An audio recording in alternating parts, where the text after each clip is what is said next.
good morning my dear friends. So today ay magpupunla na talaga tayo ng lettuce at saka yung ating Taiwan pichay na iniwan or yung ating anong tawag dito? Yung ating kinikip na mga buto ng Taiwan pichay at saka lettuce. Diba sabi ko sa inyo pagkatapos nating ma-arrange itong mga halaman ay magtatanim or gagawa tayo ng pabilog na kawayan. So ito na yon. Ito na yung simula ng ating gagawing pabilog na kawayan. So may gulong tayo dito na gagawin nating pang hulmahan at may kawayan tayo na nahingi sa akin tiyahi na si Ate Elma. So gagawa tayo ng pabilog dito. Yung ganyan. Pero so hatiin natin to. So, bago natin sisimula yung pabilog na kawayan, ay talagang magpunla na talaga tayo. So, may inihanda akong mga lupa na nakalagay sa pots para, so magkaiba yung sizes para malalaman natin kung ano at sino sa kanilang dalawa yung Taiwan pichay at saka yung lettuce. So, itong malaki ay dito natin ipupunla yung lettuce natin na green lettuce. Pero pag tumubo naman, malalaman naman natin kung anong klaseng tanim yung nakatanim dito kasi magkaiba yung kanilang dahon. So, let's start this one so that we can continue. Sa ating main goal ngayon na gagawa ng pabilog na kawayan. Para nang sa gayon ay may maitanim na tayo dahil noong isang araw or kahapon ba yun, may pinadalang spring onions yung aking mama galing sa tindahan dahil medyo pangit na ibenta kung kaya gusto niyang ipapatanim na lamang. So, mag-start na tayo. So, dito no, araw-araw umuulan. Bale, every hapon may ulan.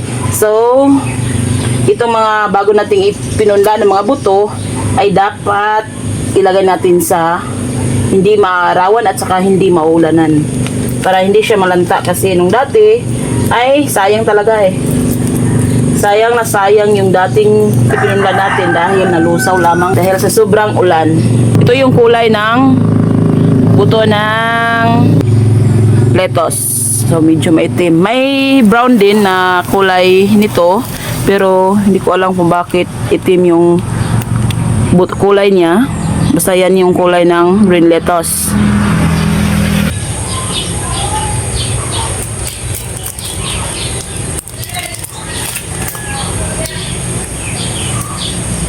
Excited pa naman noon dati yung mga pinsan ni asawa. Kaya lang, hindi talaga tumubo yung ating ipinunla ng mga lettuce at saka yung Taiwan pichay. Kaya nga lang, kasi nung nakaraang buwan ay parang araw-araw kami kumakain ng karne. Bagay na bagay sana yun, yung ating lettuce. Sayang. Pero ngayon, sana ay hindi na ito malusaw at talagang tumubo na talaga ito lahat.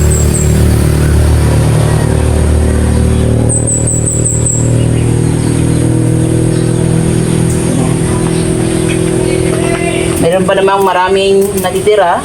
So, ititira pa natin to para sa susunod na pagtatanim.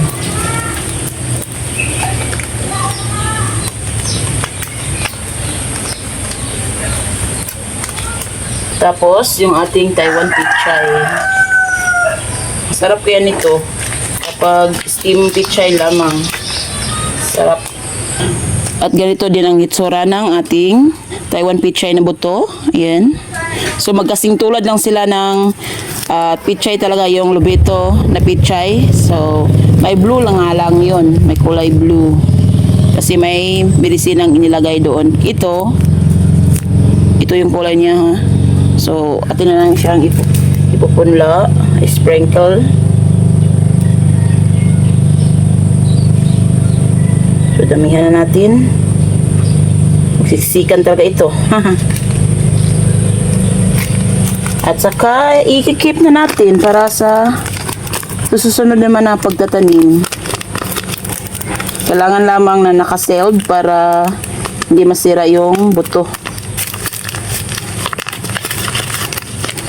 So, para sa pagsisealed, ganito ko lang yung ginagawa. Pino-fold ko. So, ang dalawa. Tapos, Lagyan ng pang-ipit. Ganyan lang. Pagkatapos natin naibudbud yung mga seeds natin, so tatabunan natin ng kaunting lupa para makover yung mga buto.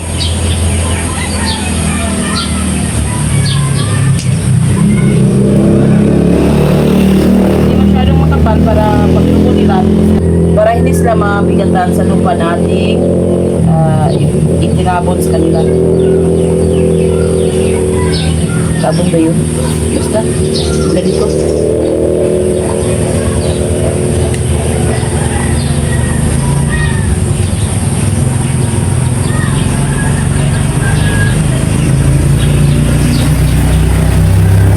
Ito na sila didiligan kasi medyo basa yung lupa. May moist naman yung lupa na yun. So, okay na kahit walang dilig. So, isi-set aside muna natin ito dahil magsisimula na talaga tayo dito sa ating pabilog na kawayan. So, may mga scraps na kawayan na galing sa tabi-tabi. So, kinuha ko na para mabuti natin ang na pabilog na kawayan. So, lalagarayin lamang natin ito para pantay. Sige na. Dapat dalawang kalahati siya. Dalawang kalahati. So dito. So magiging ganito yung size niya.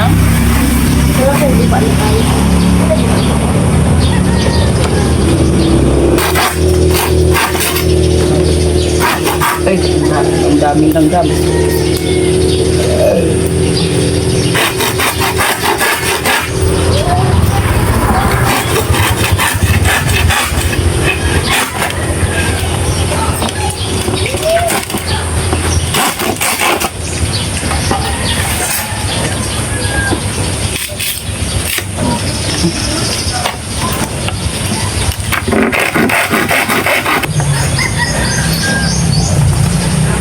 So, maging ganyan.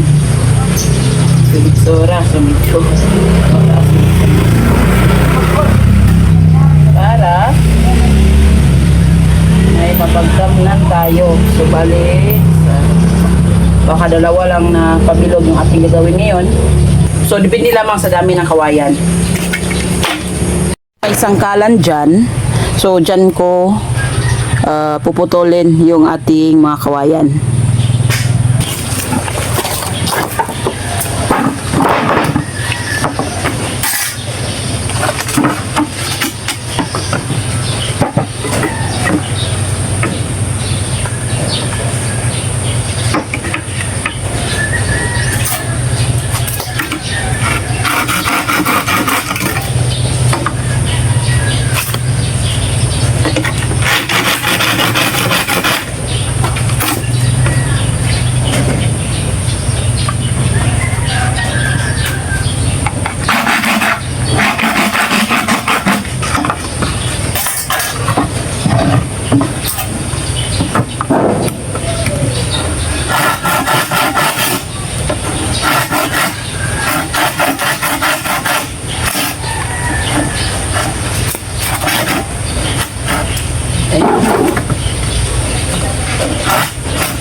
Tingnan.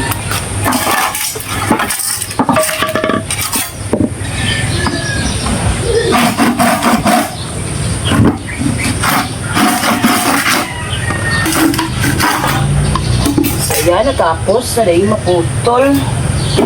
Saka natin hatiin.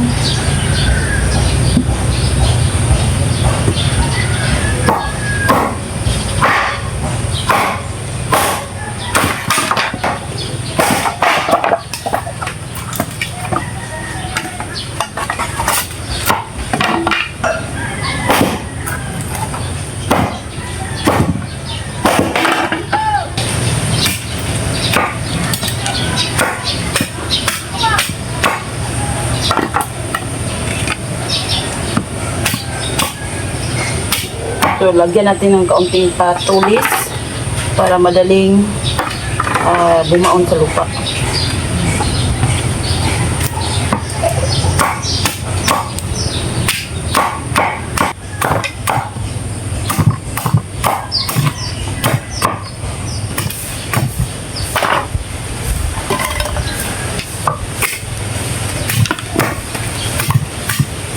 Okay.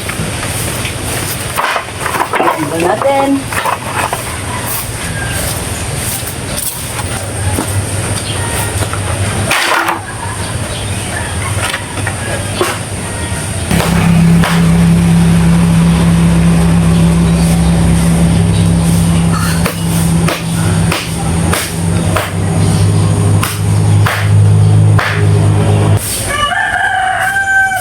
So, itong ating ginawang pabilog, so, nagdidepende na lamang natin kung kaya ba or kasya ba yung ating mga kawayan.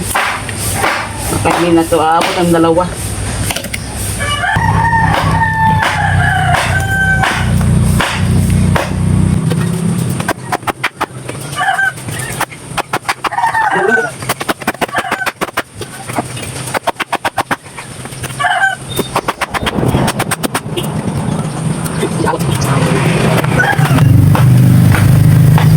So, ayan, magiging ganito. So, maganda siya tingnan sa labas. Tapos, yung sa loob ay mapagtamnan natin. Sayang nga lang ay hindi umabot yung ating mga kawayan. Kailangan ko talagang pumunta ng tabok para manguha ng kawayan, ano? Sayang, hindi tutuloy yung ating ginagawa. Basta i-update ko na lang kayo yung naging resulta nito. Kita nyo yung pawis ko. Kahit na sa ganito yung trabaho natin, ayan o, pinagpapawisan talaga tayo. Ang dami nating cholesterol siguro sa katawan dahil yung pawis natin, yun. O, diba? Nakapagalaw-galaw na din tayo. Ay, nasayangan ako. Hindi ko maipakita sa inyo yung buo.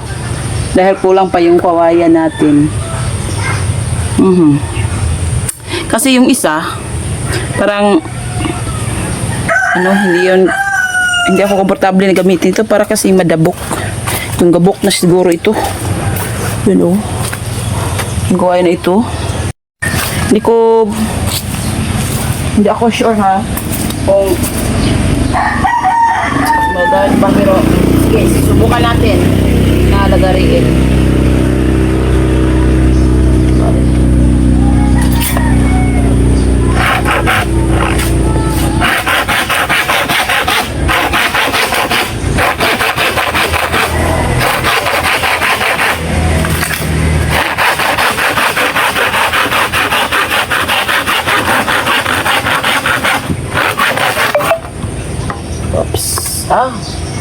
May chance pa siguro. Dito puputulan natin dito.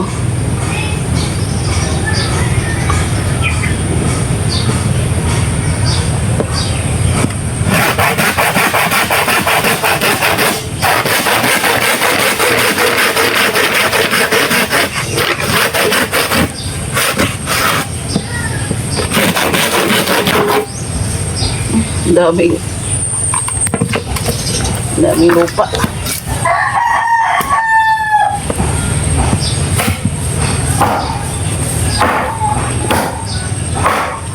Ayan yung laman.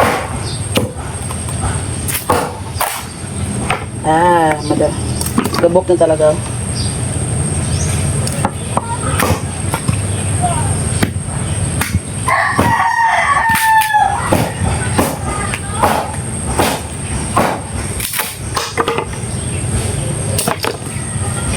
sibuyas. Medyo. Oh.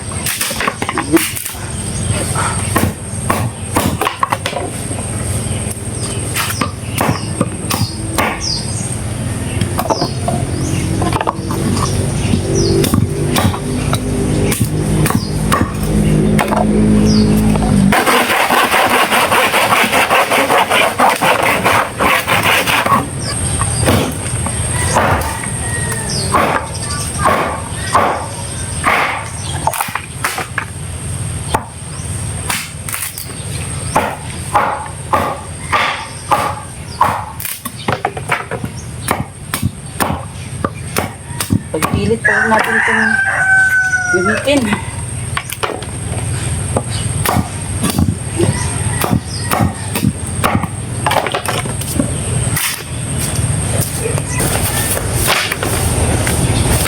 Malanggam eh. Ay, malanggam.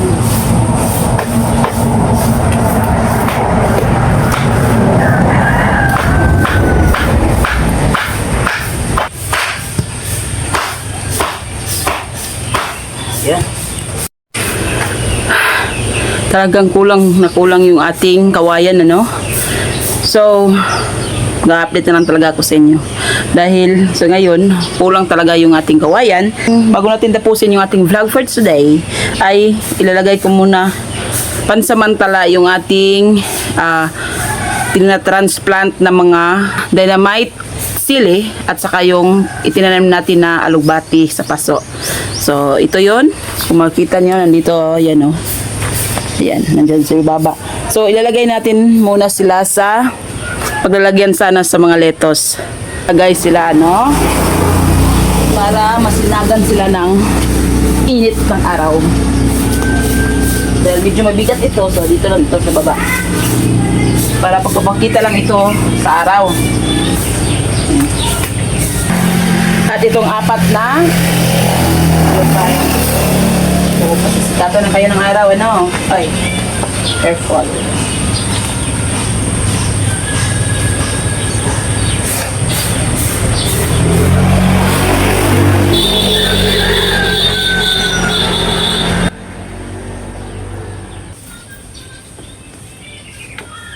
Mga sili na dynamite na ay tutubot at mamunga kayo.